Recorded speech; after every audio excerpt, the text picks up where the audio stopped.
qual que é a definição de ruminação? Porque eu já vi outros termos, principalmente lá fora, overthinking, outras coisas do tipo. E eu queria entender de você, assim, de tudo que você já estudou, como é que você definiria a ruminação para nós, aqui, o pessoal que tá assistindo e para mim, que somos leigos? Exato. Ruminação, ela vem do termo de ruminar, que é o boi comendo capim, engolindo, regurgitando e mastigando novamente. Isso é ruminar. Então, Caramba! quem rumina é o boi. E aí acabou que fizeram um paralelo com a gente, com os nossos pensamentos, quando os pensamentos entram no ciclo de regurgitar e mastigar.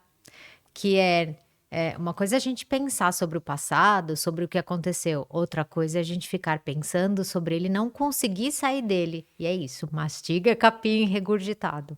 É meio nojento o paralelo, mas também é Interessante. tão ruim quanto, né? É como se fosse um ciclo de pensamentos ali que você não consegue sair, né? Um loop. Isso, exatamente. É legal a gente diferenciar, porque nem toda voz interna é ruminação. Tá. Uma coisa é a gente pensando, que a gente pode pensar e a gente faz isso, pensar sobre o passado, pensar em coisas que você falou e não gostaria de ter falado. Nem sempre é ruim. Às vezes você só tá pensando sobre o passado, o que que você vai fazer, né? Esse tempo todo eu pensei, nossa, o que que será que ele vai perguntar lá? Então, o que que eu falo? Fiquei numa expectativa também. Só não ruminei, né? Do tipo, ai meu Deus, o primeiro episódio deu demais, que expectativa. Enfim, mas pensar sobre o futuro, sobre o passado, não necessariamente é ruminar. Ruminar é quando aquele pensamento tá te trazendo sofrimento e você não consegue deixá-lo, Tá. tá? Agora, olha só, né? Sobre o falatório interno, eu fiquei tão impressionada com esse dado. Vamos ver se eu lembro, tá? Olha só que maluco. A gente fala internamente, não tô falando de Tá. ruminação. Tem gente que Pensamentos. faz isso como ruminação, mas a gente fala internamente entre um terço e 50% do nosso dia, tá? O normal é 50% você tá quieto, mas você tá lá viajando, pensando no passado, no que você falou, no relacionamento que acabou, no que você tem que fazer, na compra que você precisa fazer, tudo. E aí tem um estudo que mostra que a velocidade da conversa interna é muito maior do que a externa. A gente fala muito mais rápido Uhum. internamente, em torno de 4.000 palavras por minuto. Caramba. Eu até achei estranho, eu falei, nossa, será? Foi até atrás da pesquisa para ver. E aí eles falam assim, bom, se você é um ser humano comum que acorda às 7 da manhã e dorme às 11 da noite, como um padrão aí das pessoas, sei lá, você tá acordado, quanto dá isso? 16 horas? Se 50% você tá pensando 8 horas, tá? 8 horas vezes 4.000 palavras por minuto, a conta que dá é tão absurda de falatório mental, e eles falam o seguinte: um discurso político de 1 hora, Aham. um pronunciamento e tal, tem 6.000 palavras de 1 hora. De 1 hora tem 6.000 palavras. Então, quando a gente está acordado 18 horas, 16 horas, e das 8 a gente está pensando internamente com 4.000 palavras por minuto, isso é mais ou menos 320 discursos políticos internos na cabeça. Tem noção? 320. É como se você tivesse assistido 320 discursos políticos. Então, essa voz interna, se ela for saudável, ótimo, mas se não for, meu, você detona internamente, né? Porque ouvir 320 discursos negativos sobre o passado, sobre o que você devia ter feito, sobre o quanto você é ruim, que o futuro é perigoso e algo de ruim vai acontecer, não tem como fugir da depressão, dos transtornos de ansiedade. Acho que isso foi uma coisa assim que eu lutei muito na minha vida. Antes de eu entender que esses pensamentos nem sempre são reais e tudo mais, eram constantemente pensamentos negativos o dia inteiro. Sobre o passado e sobre o futuro, principalmente, sabe? Acho que muita gente se vê nessa situação, sabe? Só que então, o problema. Pensar demais é necessariamente um problema? Não. É normal. É normal.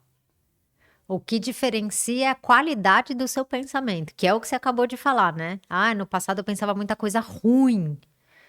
Pensar ruim, não é que a gente tem que ter só pensamentos positivos, tá? Essa não sou eu. A gente pensa em coisas que deu errado, né? Putz, não devia ter falado aquilo. Caramba, poxa, fulano me traiu. A gente vai pensar coisas boas e vai pensar coisas ruins. Inclusive, a gente separa até a ruminação que é positiva da ruminação que é negativa. Tá. Que depois eu posso falar sobre isso. Mas a ruminação negativa, para começar, é quando você pega esse assunto de forma. Você fica questionando na sua cabeça e olhando para aquela situação, sem que isso gere para você nenhuma estratégia para resolução ou para sair desse caminho. Você só fica ali, ó. É abstrato, você fica fazendo pergunta. Por que que fez isso comigo? Vai ter resposta? Não. Não. Por que que eu faço tudo certo e dá errado? Tem resposta? Não. Então são perguntas que você não vai ter resposta. E aí entra num processo, e a gente tem uma necessidade, né, de entender os porquês. Aliás, esse é um dos motivos da gente ruminar. A gente fala, por quê? Que quando você tiver filho, você vai ver. A primeira pergunta que a criança começa a fazer pra gente, quando ela começa a falar, é uma coisa assim de por quê? É Ah, do porque a ser humano, mamãe né? te ama, Buscar por quê? sentido nas coisas. Exato.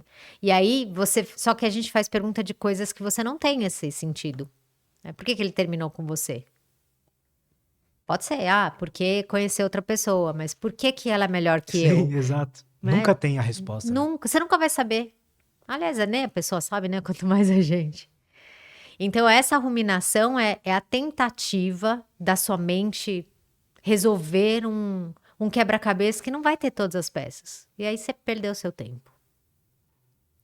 Então, é importante a gente começar a discriminar que tipo de pensamento que não te leva a nada, esse é o ruminativo negativo, e que tipo de pensamento negativo tá te levando a criar novas estratégias.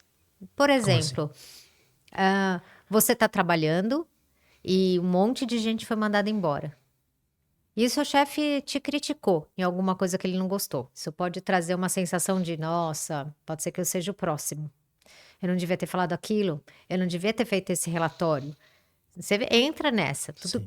Desde que isso comece a pensar em, cara, da próxima vez que eu falar com ele, eu preciso dar uma revisada no relatório porque eu fiz de última hora.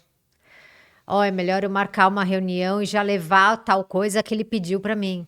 Então, se você está transformando o seu medo, né, aquela ruminação, aquele sentimento de medo, em algo produtivo, para que na próxima reunião com ele você tenha menos chance de ser criticado, valeu a pena aquela ruminação. Aquela ruminação, ela era mais concreta.